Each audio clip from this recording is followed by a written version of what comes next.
ধূপগুড়ির BJP বিধায়ক বিষ্ণুপদ রায় রাত ৩:৩০ নাগাদ এসএসকেএম হাসপাতালে শেষ নিঃশ্বাস ত্যাগ করলেন।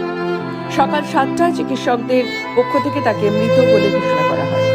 উল্লেখ্য, বিধানসভার বাদল অধিবেশন ও বিজেপি স্ট্যান্ডিং কমিটির বৈঠকে যোগ দিতে গত শনিবার ধূপগুড়ি থেকে কলকাতার উদ্দেশ্যে বের হন ধূপগুড়ির বিধায়ক। এরপর কলকাতায় গিয়ে অসুস্থ হয়ে পড়েন তিনি। তড়িঘড়ি তাকে ভর্তি করা হয় কলকাতার এসএসকেএম হাসপাতালে।